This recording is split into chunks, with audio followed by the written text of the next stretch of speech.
Better, faster, or cheaper. And those are three big things. When it comes to what you're doing, you need to either do it better than the competition, you need to do it cheaper than the competition, or you need to do it faster. Oh Lord, we don't hear that jargon, what you talking about? It's my time, time to take my targets out. Make a move, pray to God you dodge a tune. Cause when I make a move, I tell everybody, move, bounce.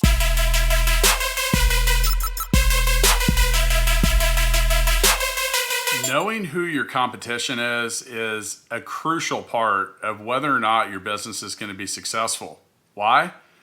If you don't know who you're competing against, how do you prepare for anything? How do you know what you're selling? You have to assume that your buyers, your clients, your potential users are talking to more people than just you.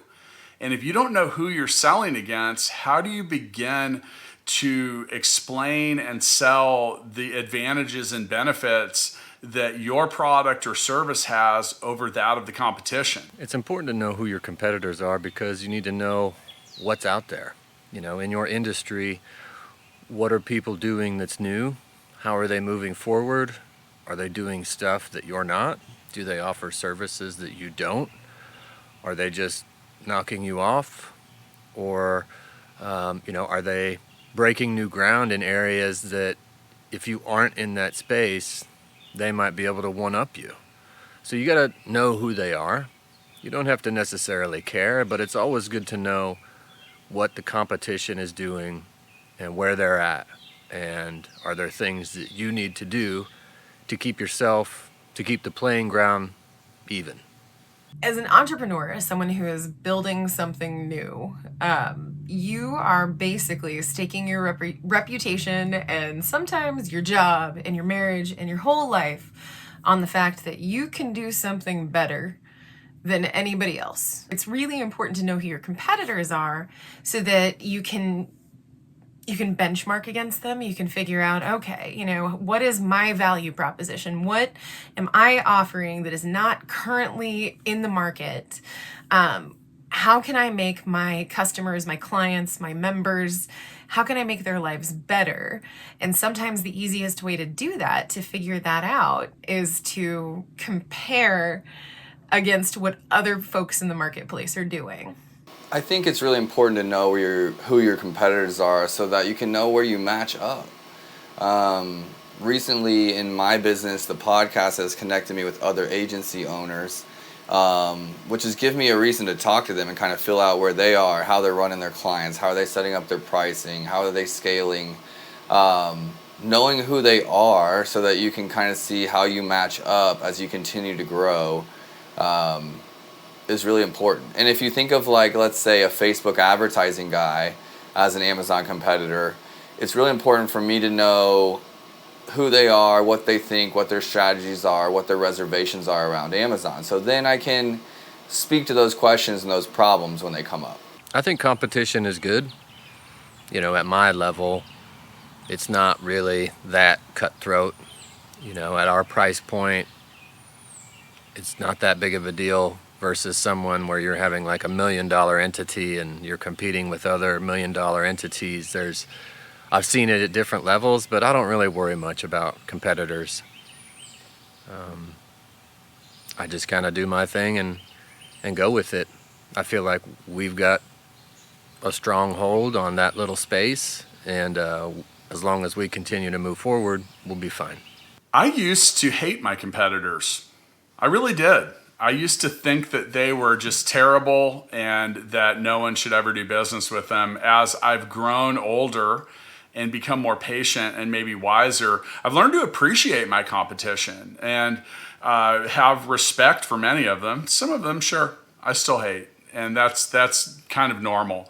But when it comes to how you feel about your competitors, you're going to learn a lot. And oftentimes I'll find competitors and I will go see what their messaging is, what they're doing, how they're doing it, and honestly, come back with something better. I do know who my current business competitors are. The weird thing about what we do and operating in the impact space as we do is there is this thing that they call the scarcity mindset. And the scarcity mindset is the kind of mind that says, I'm operating here, so when I look to funders and donors for money, I have to protect myself against other people who are also operating in my space, because if I have, then they have not, and vice versa.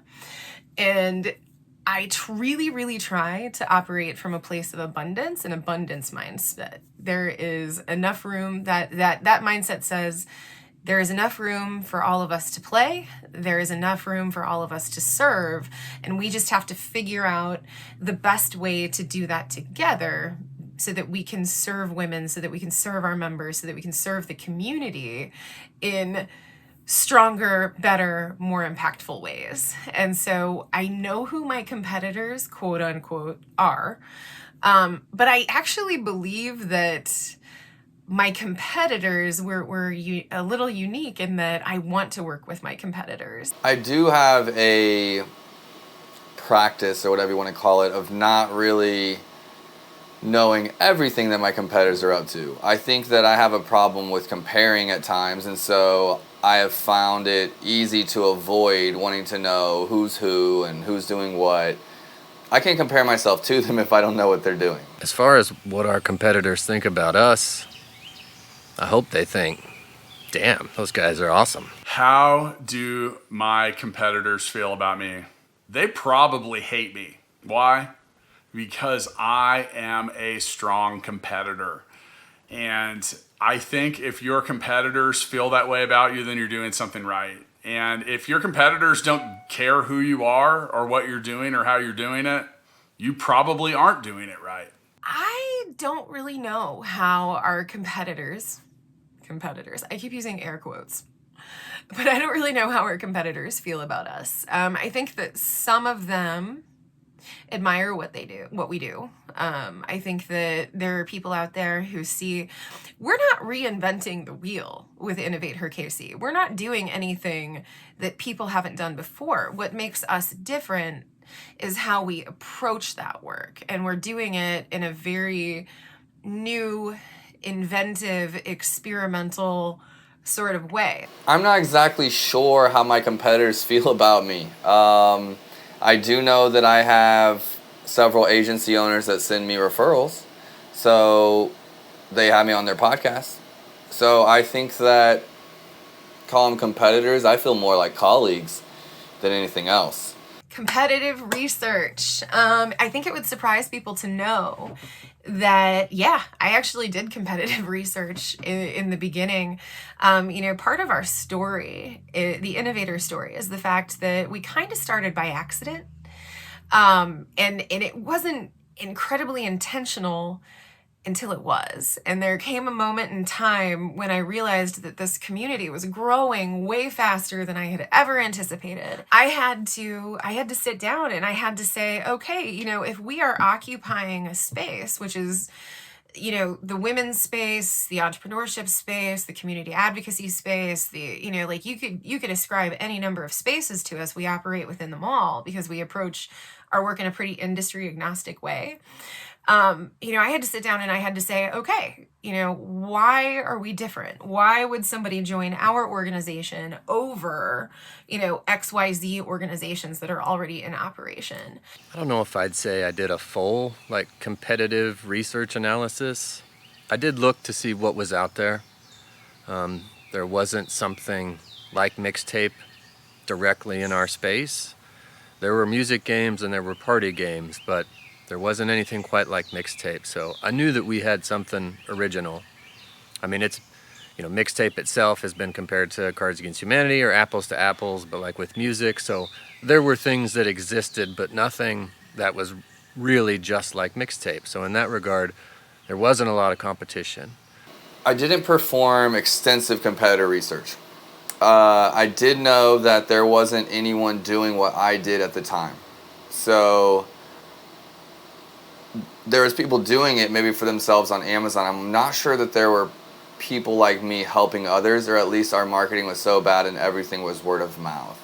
I talk to potential startup founders a lot, and they tell me that they have little or sometimes no competition, and I don't believe them. I think that a lot of times people think they have far less competition than they really have. Now, there's a couple things when it comes to competitive research. First off, if you truly do have no competition, that's a red flag. That means that there might not be a market for whatever it is that you're selling or doing. Here in 2021, most ideas and solutions are in play. It is very, very difficult to find, invent, or service a completely new category and truly be first. And I say this with all sincerity. If you don't think you have competition, you probably just have not looked hard enough. And it's as simple as going to Google and starting to dig around, poke around, look around. And once again, if you have zero competition, that might be because there isn't a market for what you're doing. You always have competitors, whether it's yourself, number one, that should at least give you one competitor, but there's always someone that's taking up that space, that time, that attention that you wish your company had, that, you know, that brand or that person that you're looking to work with is giving to someone else. So figure out who that is and see how you can grab some of that market share for the business that you're in. I relationship build with my competitors all the time. I've got friends that own agencies in New York, friends that own agencies in San Diego, friends that own agencies here in Kansas City, friends that own agencies in Miami. I don't feel like we're in competition, really. There's so many brands that go around. I don't think I've ever even fought over the same brand. There's not a brand I want that my buddy wants that he can't have. I would pass them along. So I'm definitely collaborative with my competitors. We build each other. Friendly with your competitors, or are you rivals? And first things first, I don't think those two are mutually exclusive in a lot of environments. You've heard the term frenemies. That's what that's all about.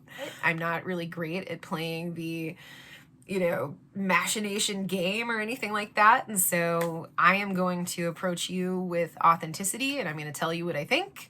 And we're going to have conversations, and I'm going to be friendly until you give me a reason not to be. And that's just kind of how I operate. Like, how I am on these videos is pretty much how I am. So the question is have we ever collaborated or worked with competitors? Yeah, because there's so much business out there for what we do. I'm not even really worried about it. Like, there is literally such a high demand for what we're selling that in many ways competition is negligible. Often companies will appear to be competition and they're not. You offer something completely different or have a completely different kind of buyer persona than your quote competition. So I think it's good to have a positive and productive relationship with those you compete with, because sometimes you can line things up and really get it done. Often if you have a good relationship with your so-called competition, they might send business your way, because whatever it is that the prospect is looking for, they might not offer it. As far as reaching out to like direct competitors, which in my case is the two games that pretty much knocked off our idea. No, I haven't reached out to them, but I have reached out to other kickstarted card games. They're in a different category, so there's no real direct competition. And the ones that I have reached out to, we've gone back and forth to try and help each other. It's important to know who your competition is, but at the same time, you can't be overly obsessed with your competition, meaning you got to keep your eyes on the prize and provide a quality product or service. In the end, if you aren't providing quality, you're going to be the shittier of the competition, and you're going to find yourself losing a lot, and it's going to be more difficult for you to gain market share. And, competition is always going to be out there. Sometimes you have great competitors that behave well in the marketplace, and sometimes you don't. And here's the thing is you have very little control over either of those. And in the end, you need to be focused on what you're doing, how you're doing it, and providing quality to the people that are buying whatever it is that you're selling. Do what works for you. So you do you. You get to choose, as they say in therapy. You get to choose. So choose what you focus on. For me, I don't spend my time focusing on the competition. I'm focused on Amazon. I'm focused on the Amazon team. I'm focusing on Bezos's attention. Where's he putting it? That's what I want to pay attention to. Forget the rest of the noise. I really love this question because I think that this really gets to the heart of competitive analysis. Like what's your best advice for keeping track of your competitors but ignoring the noise? I love that question because I do think it's important to know what your competitors are up to. You definitely don't want to be blindsided by changes in the market. You definitely don't want to be caught by surprise when a competitor, starts offering something like that's the new, awesomer, cheaper, cooler version of whatever it is you're doing. So you definitely want to be aware, but you also don't want to get so caught up in it that you sacrifice actually doing the work. So I think that my best advice in how to do that is, just do it very impassively or impartially, I guess I should say. Make sure that when you are evaluating, the competitive landscape and evaluating what your competitors are up to, definitely keep your ear to the ground. I've got Google alerts for certain key phrases and words, just kind of looking for things that are happening within the space. And I get an email every day and I read them. And then I take what I can use and I chuck away the rest, because what I can't do is I can't let that shit slow me down, ruin my day. Because if I do that, then the work stops. And all I have to do to keep going, stay solvent, keep Innovator growing, all I have to do is keep putting good quality work out there.